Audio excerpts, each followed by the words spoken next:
ఇక్కడికి మొన్న ఎన్నికల్లో బోల్తా పడ్డారు మీరు. ఏమనుకుంటే టీఆర్ఎస్కు ఓటు ఎత్తేనే దళిత బంధు వస్తుంది, ఈ రిమైనింగ్ బ్యాలెన్స్ కూడా మీకు రావాలంటే మాకు మీ ఓటు ఎత్తున్నప్పుడు మాకు తెలుస్తుంది, ఫోటో ఉంటుంది అనగానే బోట్ల పడ్డారు మీరు. ఆ దళిత బంధు రాదేమో అని చెప్పి ఓట్లు వేసిండ్రు. ఇవాళకి వచ్చింది ఆ దళిత బంధు చెప్పండి. మళ్ళా మనం ఉన్నప్పుడు ఇచ్చిన ఆ డబ్బుల తర్వాత మళ్ళీ దళిత బంధు డబ్బులు వచ్చినాయా? ఎందుకు రాలేదు? డ్రామా ఎందుకు నడతలేదు? డ్రామాలు బంద్ చేసి కొడక పని చేస్తే మంచిగుంటుంది, కానీ డ్రామాలు చేస్తే వస్తుందా? నేను మళ్ళీ మీకు మాట ఇచ్చిపోతున్నా, దళిత బంధు ఎంతమందికి అయితే శాంక్షన్ అయ్యి పూర్తిగా రాని వాళ్ళు కావచ్చు, సగం వచ్చి సగం రాని వాళ్ళు కావచ్చు, మళ్ళీ తప్పకుండా నేనే మీ పక్షాన కలెక్టరేట్, ఇటు హనుమకొండ కలెక్టరేట్ ముందు అక్కడ కూడా నేనే ధర్నా పెట్టించి అవి ఇప్పించేదానికి నా వంతు ప్రయత్నం చేస్తానని మీరు హామీ ఇస్తున్నాను. నేను హుజరాబాద్ నియోజకవర్గంలో దళిత జాతికి మళ్ళీ నేను విజ్ఞప్తి చేస్తున్నా, నీ దళిత బంధు నేను రిజైన్ చేస్తే మాత్రమే వచ్చినాయి, గుర్తుపెట్టుకోండి. నేను అనుకుంటాను నేను రిజైన్ చేస్తే వచ్చింది తప్ప వానికి ప్రేమ పుట్టియలే. నేను అప్పుడు అన్నా, ఒకవేళ నిజంగా దళితుల మీద ప్రేమ పుట్టి కేసీఆర్ ఇస్తే ఆసిఫాబాద్లో కూడా రావాలి, హుస్నాబాద్లో కూడా రావాలి. వచ్చినాయా? కేవలం దళిత బంధు వచ్చింది, అది ఎంత చేతికి వచ్చింది, అది ఏమైందని నేను దాని జోలికి పోను, కానీ రావడానికి కారణం మాత్రం ఈటల విషయం. అందుకని ఇచ్చింది ప్రేమతో ఇస్తేనేమో వానికి మనం లాయల్గా ఉండాలి. బాడీ ఇంటెన్షనల్గా ప్రేమతో ఇస్తే లాయల్గా ఉండాలి. కానీ తెచ్చింది అన్న రాయంద్రనకుండా అన్నా వాళ్ళకుండా గుర్తుపెట్టుకోండి. అంటే మనం ఆలోచించుకోవాలి. ఇవాళ చాలామంది అంటారు రాయంద్రన రిజైన్ చేయగానే మొత్తం రాత్రి సిమెంట్ రోడ్డు పడ్డాయి, రాత్రి మోరీలు కట్టిండ్రు, రాత్రి ఇల్లు కట్టించే ప్రయత్నం చేసింది, ఇవన్నీ చేసింది. తక్కువ చేయలే. దానికి కారకులు ఎవరైనా? మరి ఎవరు కారకులు? మనకు ఉండాలి కదా ఆ మాత్రం. అవునరా, వీడు ఇచ్చిందా? మనకు తెలుసా ఈ హుజరాబాద్ ఏందో? రాయంద్రను రిజైన్ చేసింది కాబట్టే మంత్రులందరినీ పంపించిండు, రాయంద్రను ఉడగొట్టాలి కాబట్టే సిమెంట్ రోడ్లు వేసిండు, రాయంద్రను ఉడగొట్టాలి కాబట్టి మురికల్లో కట్టిండు, అంతే కదా. ఇంకా నాయకులు కూడా పైసలు వచ్చినాయి. నాయకులు నా ఫోటో జీవితాంతం పెట్టుకోవాలి వాళ్ళు.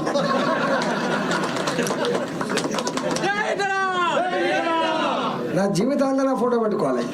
అది 5 లక్షలు వచ్చినాయా, 50 లక్షలు వచ్చినాయా, 2 కోట్లు వచ్చినాయా, 3 కోట్లు వచ్చినాయా, ఒక 600 కోట్ల రూపాయలు మీకు తెలుసో తెలియదు, 600 కోట్ల రూపాయలు నేను రికార్డులో చెప్తున్నా. మళ్ళా ఇదే నేను ఇప్పుడు ఏ మేడ్చల్ మల్కాయికి అయితే ఎంపీ ఉన్నానో ఐడియాలో ఉంటుంది, అక్కడ ల్యాండ్ మోసం చేసి ఒక 600 కోట్ల పట్టుకొచ్చి ఇక్కడ మీకు ఇచ్చిపోయింది.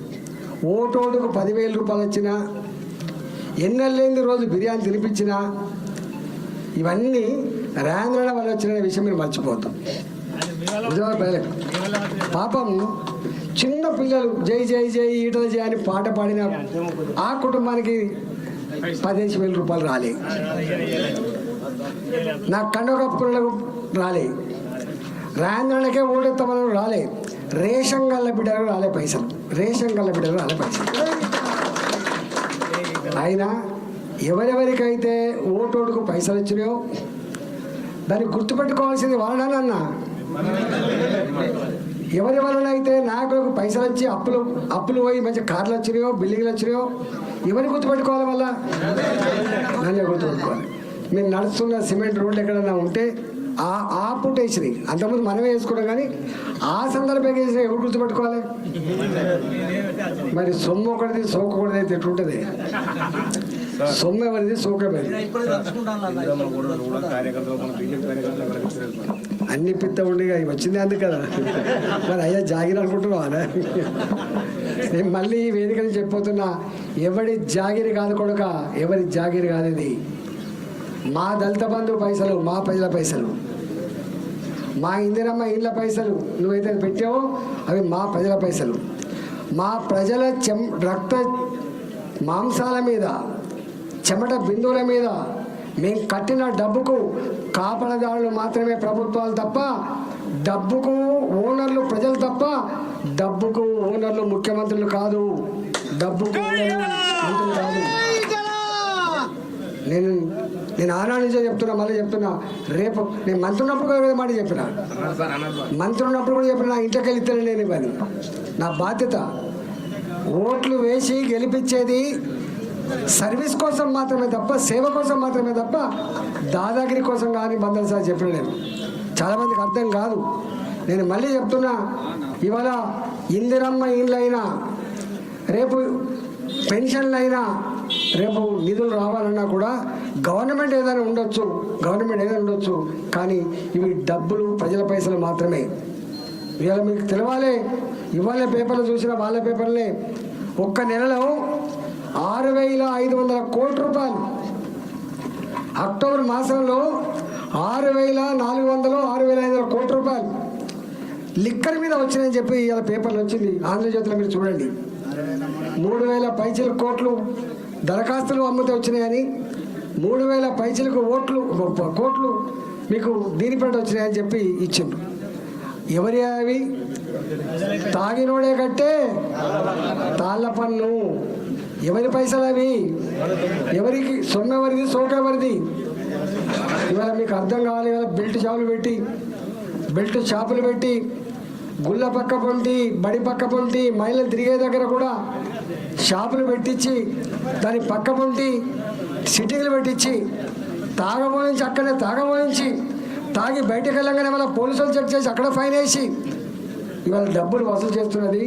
మా ప్రజల చెమట పైసల విషయం మర్చిపోవద్దు. మరి ప్రజల చెమట పైసలు, అందువల్ల ఇలా బయటికి వెళ్తే చాలు ఏదో రూపంలో డబ్బులు కట్టించుకునే ప్రయత్నం చేస్తున్నారు. కాబట్టి మీరు ఎక్కడ బెంగటిల్లకండి, ఎక్కడ అయ్యో బాంఛననే బతుకు మాత్రం వద్దు. గర్వంగా ఉండాలి, గల్లెగలిసి బతకాలి, కానీ బాంఛన బతుకు మాత్రం వద్దు. నేను మొదలు చెప్తున్నా, చైతన్యానికి మారు పేరు హుజరాబాద్. అయిపోయింది. ఒకసారి మోసం పోయినరు, ఏడవగానే కన్నీళ్ళు పెట్టగానే కొంగు పట్టగానే అయిపోయింది. కానీ ఇవాళ చైతన్యవంతంగా ఉండండి, హక్కుదారులుగా ఉండండి. దీన్ని మళ్ళీ పాత గ్లోరీని పాత పేరుని సంతరించుకునే ప్రయత్నం చేయండి. అంటే ఇవాళ మీరు మొదలు పెట్టమని చెప్పి కోరుతున్నా. ఇవాళ మొత్తం నేను మళ్ళీ ఎన్నికలప్పుడు కాదు, 4 మండలాలు 5 మండలాలు అన్ని ఎన్నికలకు తప్పకుండా నేనే వస్తా, అప్పీల్ చేస్తా. మీరు అర్థం చేసుకొని ఆశీర్వదిస్తారని చెప్పి భావిస్తూ ఉన్నాం. 25 ఏళ్ళు మీకు తెలుసు, మేము డబ్బులు నమ్ముకున్నాం కాదు, డబ్బులు నమ్ముకోలే, మద్యాన్ని కూడా నమ్ముకోలే. మేము ధర్మం నమ్ముకున్న వాళ్ళం, మేము ప్రజల్ని నమ్ముకున్న వాళ్ళం. మేము ఎక్కడైనా హుజరాబాద్లో ఒక మనిషి ఇగో ఈ ర్యాంక్ ఉద్యోగం ఇప్పిస్తా అని చెప్పి 1,00,000 రూపాయలు ఇచ్చిన చరిత్ర చెప్తారా మీరు? ఓ డబుల్ బెడ్రూమ్ ఇచ్చి పైసలు తీసుకుని చెప్తారా? ఓ రోడ్ వేసిన కాంట్రాక్టర్కి డబ్బులు ఇచ్చిన చెప్తారా మీరు? ఎక్కడ నేను మీకు ఏం చేసానో చేసి చెప్పుకోవద్దు కాబట్టి చెప్తానండి. నేను చేసి చెప్పుకోవద్దు, మనం ఇచ్చింది మళ్ళీ చెప్పుకోవద్దు కాబట్టి చెప్తానండి. నేను కరగబెట్టుకొని అనేక రకాల బాధలు అనుభవించి దీన్ని నడుపుకున్నాం. కాబట్టి రాబోయే కాలంలో మళ్ళీ అట్లాంటి పరిస్థితి రావాలంటే, ఈ డబ్బుల రాజ్యం, మద్యం రాజ్యం పోవాలంటే ధర్మానికి ఓటేసే ప్రయత్నం చేయమని చెప్పి కూడా చెప్తా ఉన్నాం. నేను 2021లో బిడ్డవాడు పువ్వు ఇస్తాడట, నువ్వు పత్రాన్ని ఇస్తావని అన్నాను. ఆయన వాడికి ఒక పుక్క డబ్బు వాడు ఇస్తాడు, నేనెట్లీ అని అడిగిన. నేను కాదు బిడ్డ, ధర్మం చచ్చిపోవద్దు అనుకుంటే నువ్వు చేయాలి కదా అన్నారు. అంటే ప్రజలు డిమాండ్ చేశారు. కాబట్టి నేను ఒకటే, రాబోయేటువంటి ఎన్నికల్లో మీరు మళ్ళీ ప్రజల మధ్యలో ఉండి, ప్రజల నోట్ల నాలుకలాగా ఉండే నాయకుని మీరు గెలిపించుకోండి. మీరు చూస్ చేసుకోండి. మాకు సర్పంచ్ కావాలి, గాలినే గెలిపించుకుందాం. గిన మాకు ఎంపీటీస్ కావాలి, గాలినే గెలిపించుకుందాం. ఓకే, మాకు జడ్పీటీస్ కావాలి, గాలినే గెలిపించుకుందాం. తప్ప మీరు గాడిదలకు గడ్డి వేసి ఆవులకు పాలు పిండితే రావని ఏదైతే చెప్తారో అట్లాంటి పని జరగకుండా చూసుకోవాల్సిన బాధ్యత హుజరాబాద్ ప్రజానీకం మీద ఉంది. దానికి చెప్పాల్సిన బాధ్యత నాయకుల మీద ఉందని చెప్పి మనం చేస్తూ ఇవాళ జైనటువంటి మీ అందరికి కూడా ధన్యవాదాలు తెలియజేస్తూ, నాకు మళ్ళీ ఎన్నికల ప్రచారం ఉంది, నేను వన్ అవరే వస్తా అని చెప్పిన, మళ్ళీ 3-4 రోజులతో వస్తా అని చెప్పి మీకు విజ్ఞప్తి చేస్తూ నమస్కారం. భారత్ మాతాకి.